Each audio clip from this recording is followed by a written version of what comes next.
Hey, good morning, everyone. It's good to see everybody. It's been a while for some of you folks. I'm glad you're making it,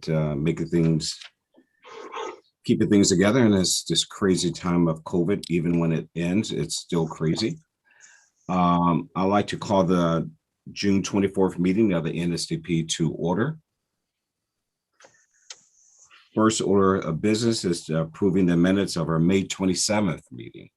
If you guys had a chance to review and there's no questions or changes, I'd like to entertain a motion to approve. Motion to approve. Okay, thank you, ma'am. Is there a second? Second. Okay, the minutes have been, we lack a quorum, don't we? In order to approve the minutes. We do at this point, correct? Okay, well, with that, let's just stay with this until we get a quorum. Okay. Thank you so much. We'll just continue with the meeting. Alex, I will turn it over to you. All right, thank you, Mr. Chair. So I'm going to do a brief presentation this morning. It occurred to me kind of in the flurry of activity to get our contracts approved last month. What I really didn't afford you was the opportunity to understand how it was that we came upon funding or came into funding to allow us to spring forward additional projects. And so give me 1 second. Looks like we've got a few folks joining the meeting at this point. So I put together a brief presentation to walk you through what we call our ESSER funding, understanding that many of you probably don't even know what ESSER stands for. So I'm going to go through a couple acronyms first, just to make sure that you, as well as our viewing audience, are aware of some of the terms that we throw around pretty casually at this point. So people are probably familiar with what we refer to as the CARES Act. And so CARES Act refers to the Coronavirus Aid, Relief, and Economic Security Act. So this is federal legislation that has provided all kinds of relief across the nation.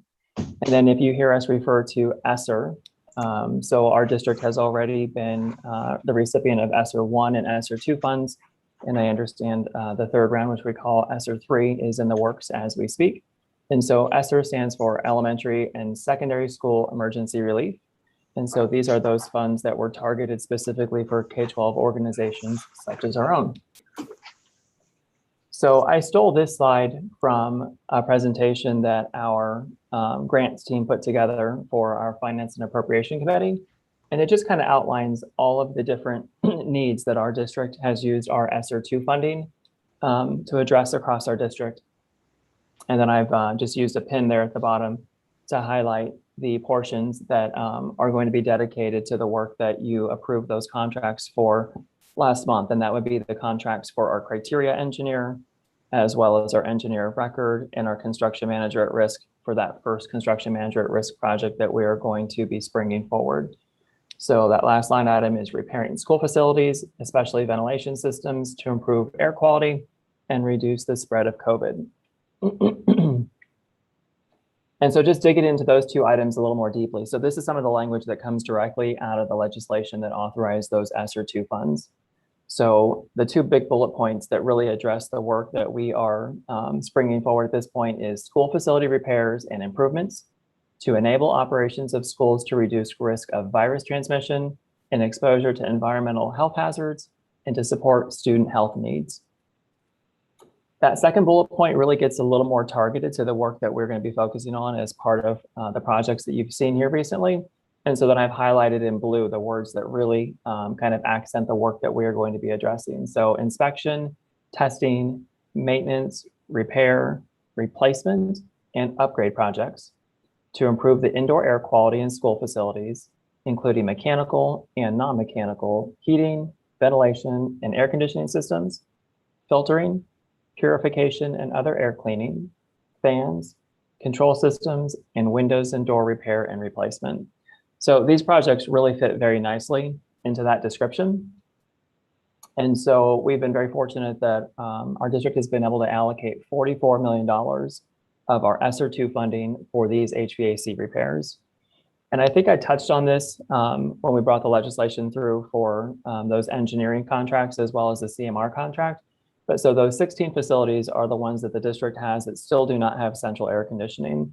And yet that's not really the target, the focus of these ESSER funds. The real focus is on improving indoor air quality. But we are going to be fortunate enough to be able to add that air conditioning as a byproduct of these projects. So those 16 facilities will either receive a complete replacement or a comprehensive refurbishment of their existing HVAC systems. And that work is really going to focus on that mechanical ventilation. So we've done a lot of research. We've been part of a lot of virtual sessions, mostly this past year, talking with other organizations, other industry experts to talk about really to where to focus our attention on these projects. And the common denominator seems to really be that while there are all kinds of technologies out there right now that are aimed at mitigating COVID, the first line of defense is really mechanical ventilation. So making sure that we are bringing at least those code required amounts of outdoor air into the space and then exhausting an equivalent amount so that we're diluting that air and providing as much mechanical ventilation as possible. So that is our first focus. We will also be looking at some of those other technologies that can improve the indoor air quality, but only as an additional layer on top of the mechanical ventilation. So a real foundational focus on that mechanical ventilation. As I mentioned, adding central air conditioning to these 16 facilities. We'll also look at focusing on increasing our filtration capabilities. So kind of hand in hand with that increase of the mechanical ventilation, making sure that that same system is capable of accommodating at least a MERV 13 filter. And if you're not familiar with the acronym MERV, and I'm not going to even attempt to remember what MERV stands for, but what it really means is the ability of that filter to filter smaller and smaller particles. So MERV 13 is the CDC recommendation as a minimum to be able to really minimize or maximize the ability to capture small particles like viruses and those particles that we know can carry the virus. And then hand in hand with that is new building automation systems. So these 16 buildings are largely still operating on their original pneumatic controls, which are just becoming, they're completely obsolete at this point, but becoming more and more difficult to maintain. So new digital controls that will give us very good control of those systems. They'll also give us early warning when we start to see failures on the system so that we can respond more quickly to them. So just to touch on a couple of the rules that go along with this ESSER funding, as you can imagine, federal funding is often going to come with certain guidelines that we must comply with. So in this case, we're fortunate that those federal requirements are very largely aligned with our state requirements, and we're largely already following those. So while it does support things such as the formal bid process that people are very familiar with, it does also support those alternative delivery models, which are the ones that we have been using. So it absolutely endorses the use of construction manager at risk as well as design build. So we're in a very good position in terms of procuring the work. And then there are some federal requirements that are layered on top of that, which are ones that we are not as familiar with because they've not applied to us in the past. And we touched on this a little bit at the last meeting, but again, largely those rules are going to comply with Ohio state law. So thankfully, not much work in terms of compliance, but one big difference is prevailing wage. So these projects will be required to comply with the federal Davis-Bacon Act prevailing wage requirements. And I think I mentioned at our last meeting that our contract with Advanced Engineering Consultants, which is for criteria engineering services, will also include a prevailing wage coordinator position to help us ensure that our team maintains compliance in terms of those pay applications and making sure that our contractors are in fact paying that prevailing wage. So then I just wanted to recap again the phases of the projects and a little bit of the logic that went into how we organized the project. So we're calling these projects phases 11, 12, 13, and 14. So phase 11 is that construction manager at risk phase of the work, which is our Columbus Alternative High School, Hubbard Elementary School, and Mifflin Middle School.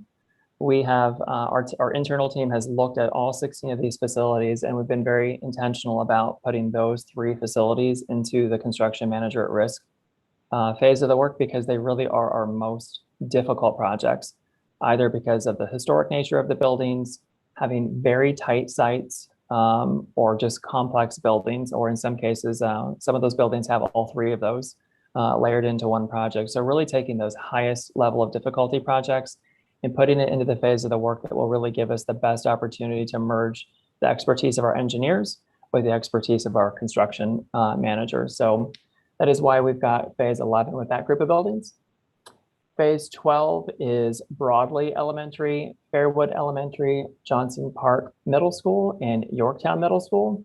And these buildings are really grouped together, mostly as geography, and you're going to see some similarities here. So one of the things we've learned from our previous phases of work is that when we can cluster that work together, it's certainly easier for us to manage. It's also easier for our design build teams to manage if they're not spending as much time just traveling the city, getting between sites.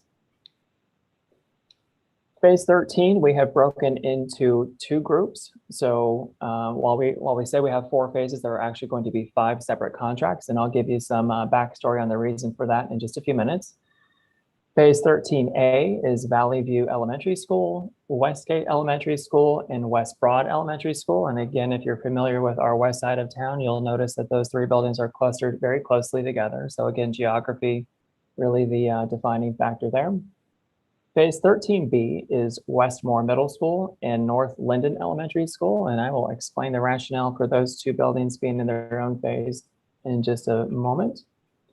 And then phase 14 is Coleraine Elementary School, Mays Elementary School, Woodward Park Middle School's 6th grade building, which I don't want to confuse folks. So while it is Woodward Park 6th grade, it is not the Woodward Park Middle School that you're probably familiar with. It is our former Walden Elementary School, which serves as our standalone 6th grade, but that is part of Woodward Park. But it is not the main Woodward Park building because we've already addressed that building. And then finally, Como Elementary School. And again, these are all north side buildings, so geography really playing the role there in terms of why those buildings are clustered together. So I also wanted to kind of give you a real high overview of schedule and how we are planning on phasing these projects. So phase 11, which again is that construction manager at risk project, you've already approved both of those contracts at our last meeting. So they've now also been approved by the board. And so we are in that design phase. We have certainly already kicked off those projects, and we will be working on that design and estimating that project through roughly the fall. And we are anticipating right now using the month of October to negotiate that guaranteed maximum price. And then early in November, bringing that contract through to the board so that we can then enter that construction phase. So you can see that other than the project right below it, which is phase 12, that will be the earliest project that's going to enter into that construction phase. Phase 12, so everything else is running sequentially, just the way we've numbered them. So phase 12, we started that criteria engineering work as soon as the board approved that contract last month. So you'll notice that it does not even show a criteria phase because we've basically already passed it. We have already issued our request for qualifications for our design build teams. They come in early in the month of July, and then we will be issuing them the criteria for those group of buildings, and then we'll enter that our request for proposal phase in July. And we are anticipating having that contract ready to go to board in October. And then you'll see that phases 13A and 13B are on the exact same schedule, so they will release at the same time. And we are right now working on the criteria for those projects. We will advertise for those design build teams in the month of July. We will shortlist and issue them their criteria to enter the proposal phase in the middle of August. And we are anticipating bringing those contracts to the board at their second board meeting in the month of December. So we'll have those 2 contracts under contract right at the very tail end of calendar year 2021. And then the final phase will be 14, which again, we're working on that criteria as we speak. We will issue the request for qualifications for design build teams early in the month of August. So you can see we're really trying to stagger for those teams as best we can. So they've got a little bit of time because we're expecting many of the same vendors to submit their qualifications for phases 12, 13, and 14. We will be in that proposal phase from roughly the middle of September until early in calendar year 2022. And we anticipate bringing that contract to the board in February. And that will be the final project that will enter into that construction phase. And then while you see that all of those projects have different lengths of time that they'll spend in construction, the reality is the real work doesn't get started until we release school at roughly the end of May, early June. And so these will largely be summer 2022 projects. Now, going back to that 13B project that I explained, I would come back to and explain the logic behind why we pulled those out as separate buildings. So earlier this spring, I was approached by the city with the opportunity that they had some community development block grant funding that they were looking to invest in projects. And they wanted to know if our district had need, which, as you know, we always have some sort of need. So I'm very pleased that we were able to partner, and they allowed us to make a proposal as part of their CDBG funding. And at this point, we have their tentative approval for $4.1 million. So we proposed a combination of Westmore Middle School and North Linden Elementary School. So we were kind of planning all of this work at the same time internally in terms of how we were going to strategize the district's ESSER funds with this opportunity from the city to leverage some of their grant funding as well. And so we were able to put together a proposal for these two buildings. The total estimated cost to make the HVAC repairs at these two buildings is $4.9 million. The city was able to offer us $4.1 million. And so thankfully, with our other ESSER funds that we have available, the district will be able to cover that difference and also be able to make these full HVAC upgrades at these two facilities. So we are still working through the details. This part came together very, very quickly. So I say it is all tentative. I'm still working with the city's team in terms of making sure that we are meeting all of their requirements and working very closely with them to ensure that we're able to secure these funds. At this point, I don't have, so we've been working internally with our legal team to make sure that we're in alignment in terms of the requirements. So there is a sub-recipient agreement that we will ultimately need to bring to board for their approval. I believe they have the same requirement through council. So we're working together to bring all that documentation together. And right now we are tentatively expecting that we would do that sometime in the fall of 2021, potentially as early as the month of August. And with that, I'll be happy to take any questions that you may have.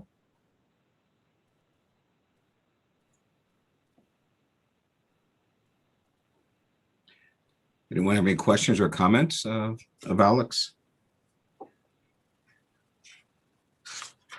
Alex, thanks for that. And you're right, I wasn't sure what ESSER was.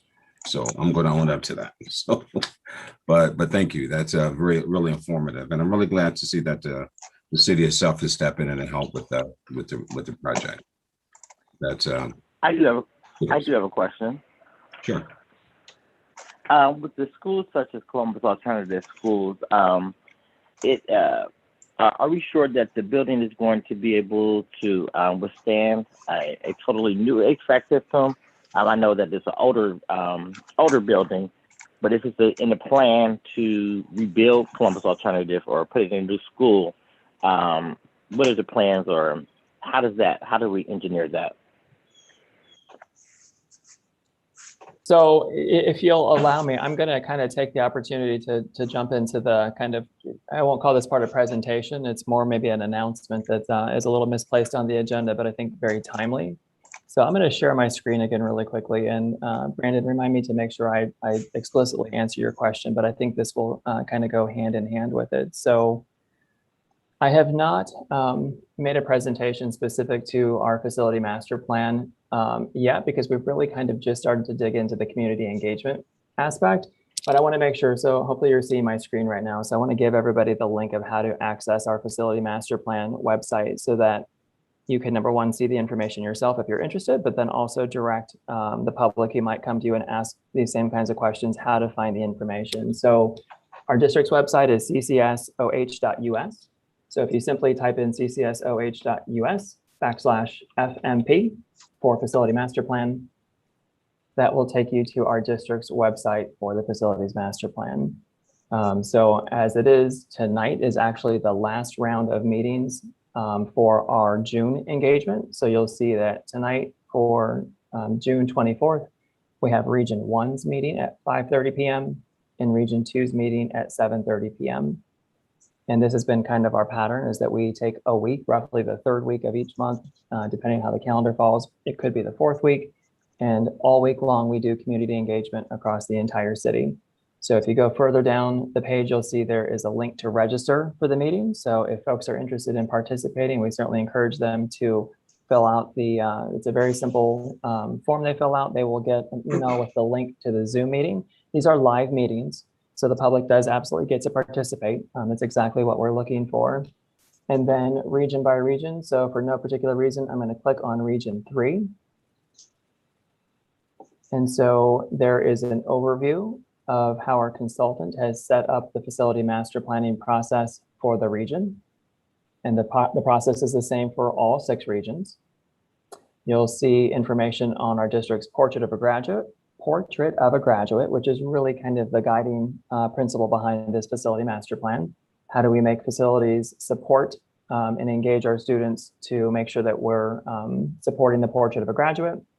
You'll also see the recordings from YouTube for all the past meetings. So if you're interested in seeing how the previous meetings went or any of the information that resulted from them, you can see that. You can also see a recap from our consultant from the previous month's meetings. So I certainly encourage everybody to go to the website to look at all the information that has occurred so far. I would anticipate that when we come back for one of our upcoming meetings, we'll have enough kind of information that I can start to bring to you some of the results that are coming out of this facility master plan work. But then to speak specifically to Brandon's question about the Columbus Alternative Facility and its ability to withstand these improvements, and then kind of how that fits into the facility master plan. That is most certainly a complicated question. So I don't have any concern that we cannot make these upgrades work in this building. We've made them work in other buildings that have similar complexity. I think the only thing different about Columbus Alternative is that it is one of our larger buildings as a high school.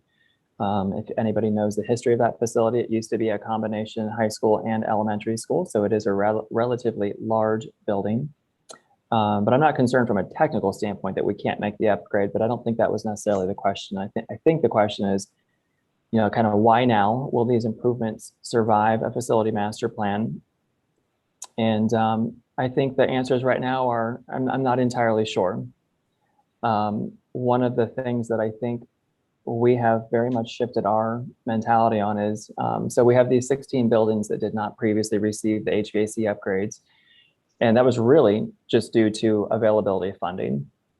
So we had to prioritize projects based on our available funding, which inevitably means you've got to make some very difficult decisions about which improvements you make at which sites. So at this point, we're very fortunate to have enough funds to have been able to make those improvements at all of the district's facilities. And so for the first time, assuming we're able to maintain the schedule that you just saw, by the fall of 2022, for the first time in our district's history, all of our classrooms will have air conditioning and central air conditioning, not window units or something of that matter.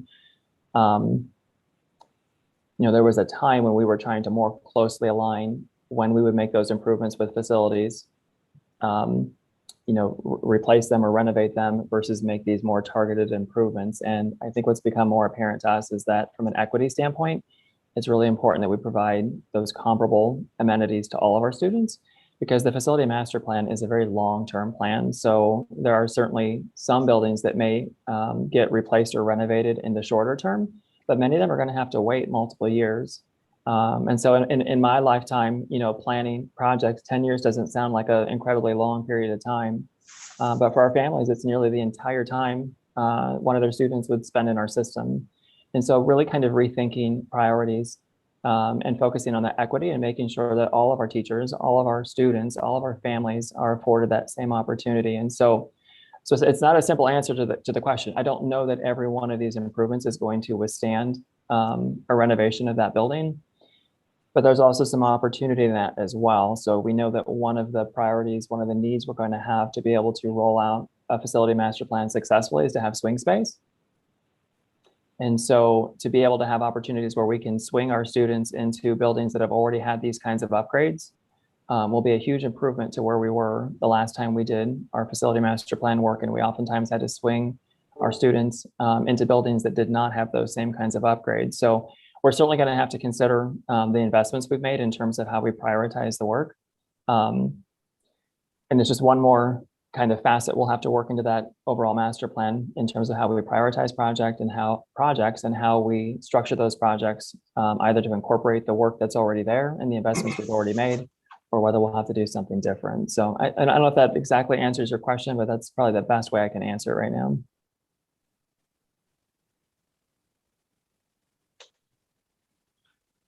Brenda, do you have any follow-up for Alex? Okay. Thank you, sir. Good question. And Alex, thanks for your answer and clarification. Let's move on to the next item on the agenda, action item 4.01. Mr. Williams, before you do that, would you like to finalize your minutes now that you have a quorum? Thank you, sir. I do. Guys, we started to approve the minutes of our last meeting, and we did get a second. We got a motion to approve and a second. We did not vote because we didn't have a quorum. And now that we have a quorum, what I'd like to do is to ask those new folks who weren't present at the beginning, if you have any questions on the minutes, any changes. Okay, great. If not, then we'd like to take a vote to approve the minutes. Those in favor, aye. Aye. Aye. Opposed, same sign. Great. The minutes of May 24th has been approved, and May 27th, my apologies. Thanks, Stephen, for that reminder. Great. Yep, thank you. And at this point, I am going to turn it over to Steve Munger, and he will present for us action item 4.01, which is approval of change order number 22 to Miles McClellan Construction Company for, specifically, it is for work at the Brookhaven High School, even though this is the contract for both Brookhaven and Dominion Middle School. And so with that, I'll turn it over to Steve. Well, thank you, Alex. Thank you, Mr. Chairman. Just got out of a lot of public meetings myself last night, so I have both appreciation for the procedure of having a quorum and also for what Alex was really talking about in terms of this dual thinking of long-term and short-term equity balanced against long-term investment really gets to the crux of what these three projects are about. So the facilities task force projects have always been a little bit of an oddball in the capital improvements portfolio, I guess we could call it. The three facilities task force buildings were Old North High School, which is now the new Dominion Middle School, the old Dominion Middle School, which is now the new World Languages Middle School, and the third building is Brookhaven, which houses both Columbus Global Academy and Columbus International High School. So moving and shifting these three programs around, providing full HVAC upgrades at all buildings, and upgrades is a complete new system at all three buildings, and improved envelope and repairs on all three buildings as well, coupled with learning environment upgrades. And the learning environment upgrades is sort of the last component of this program that really brings in and understands that as these programs are shifting around, and as we didn't necessarily have a program at the beginning for what has become World Languages Middle School, understanding how all of them balance and may have separate needs. The nature of these three, and really when we broke out these three schools, we've broken it out into three separate bid packages as well. Two packages were focused at North High School. That largely dealt with timing and the size and complexity of that building. The first facilities task force was for envelope repairs. It was masonry repairs and exterior window repairs, and that was a contract issued to Miles McClellan, which is the same contractor we're looking at tonight, this morning. The next phase was for interior improvements, and it was all of the HVAC and learning environment improvements at North. The third package, we actually bundled together both Brookhaven High School and the former Dominion Middle School into one package. That was a more attractive thing to group together, as it sort of finalized the money and allowed us to think where the remainder of the funds were going. And World Languages Middle School is a relatively small building. So we were able to attract, we felt, better bid representation by combining those two. And I'm telling you all that now to just kind of remind you where we've been on the project. I believe the last time I was in front of you was in person when we were looking to award these contracts. And I believe it was last February. So it was before the coronavirus pandemic and all of our virtual meetings. And I hope to be in front of you again in person someday. These projects, particularly the third package, has gone incredibly smoothly, such that this is the first change order we're bringing before you. There have been other change orders on the project. In fact, there have been 22 of them. They have not all come from the contingency for the project. They have been brought in with a number of different fund codes, including with an incoming principal and some work she'd like to have done at World Languages Middle School. So I don't want to shock you in saying that the 22nd number sounds like a huge number. It is the first substantial number that requires we come before you today. So what we're looking for today is the approval for the Facilities Task Force project for Brookhaven High School. And the change order is specific to improvements that are required at the track at Brookhaven.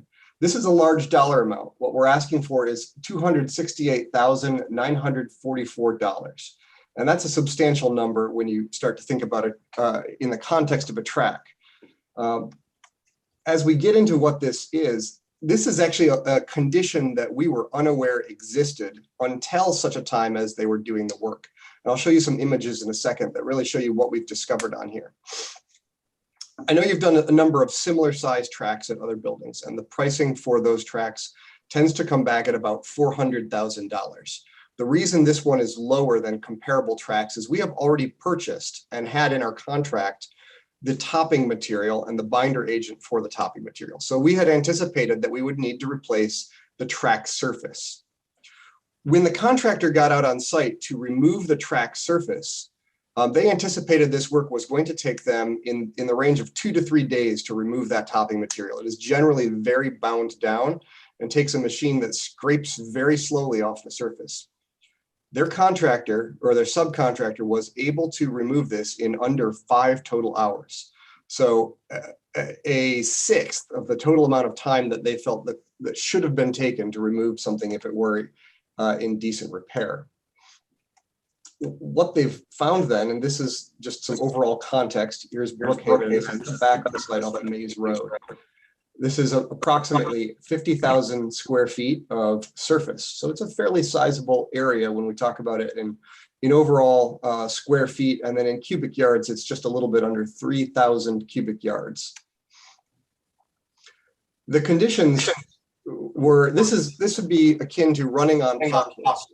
So throughout the years, and I've got an echo leaf, if anybody can mute them if they're not actively speaking.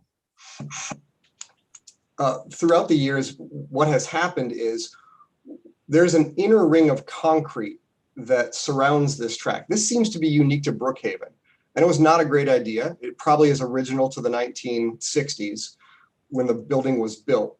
What it's been doing is it's been trapping any water that would normally run into the infield and rerouting the water down into the asphalt below the surface, where it has delaminated the different layers of asphalt. When you put down one of these track surfaces, you usually put down several layers. You put down a coarse layer and progressively finer layers as you build up to where you would apply the running surface and the kind of rubbery track surface. After this had been removed, what you see is all of these layers have split apart such that the contractor cannot put down the new surface because it's not warrantable. So the moment you put down a track surface, you're going to run into problems a few years from now, and all that money that you would have put, the remainder of that approximately $400,000 would be cast away essentially, and you'd have to redo the whole process again. As we look at the timing on this, track will be a spring sport here at Brookhaven. And so in order to get this ready for spring, the most expedient way for the project to proceed, and why we recommend it as a change order rather than a separate bid item, is that we have already purchased the topping material and the binding agent. What we need to purchase is now the remainder of that subsurface. if we elect to defer this and rebid it in the future, there will be some loss of the money we've already put in towards the binding agent and the rubbery surface. The rubbery surface is probably something you can stockpile in a warehouse somewhere. There's a minimal cost associated with that. The binding agent, however, does not age well, and it does not age well in non-temperature controlled situations. So what you really would have to do is either pay to restock the binding agent or have the contractor find a different school that's in need of one and do a little wheeling and dealing to try to offload it to somebody else who needs that agent. What we do recommend, therefore, is proceeding with this, demolishing that concrete ring that you see in the lower right-hand corner that is causing repeated problems with wear and deterioration, and replacing the full track surface and its subsurface so that in the spring you have a completely new running track out here at Brookhaven. And so we would recommend that you approve of this change order. And I would be happy to answer any questions you might have, either technically or about the project at large. And that's all I've got.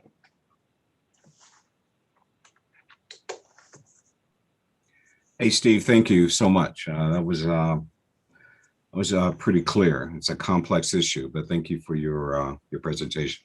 Does anybody have any questions or comments to Steve? Okay. Is there a motion to approve project 19022? So moved. It's been moved. Is there a second? Second. Okay, great. All those in favor? Aye. Aye. Aye. Opposed, same sign. Great, then project has been approved, and thanks again, Steve. That's very illuminating. So we will have, we actually do have air conditioning now running at the second of the third buildings, and we do anticipate Brookhaven not being too many weeks out. So Brookhaven and World Languages Middle School both have full air conditioning, and we do have MERV 13 or better filters. It's minimum energy reporting MER value, which is slightly different than the HEPA designation. So there's the acronym, Alex. Thank you. All right, interesting. Interesting.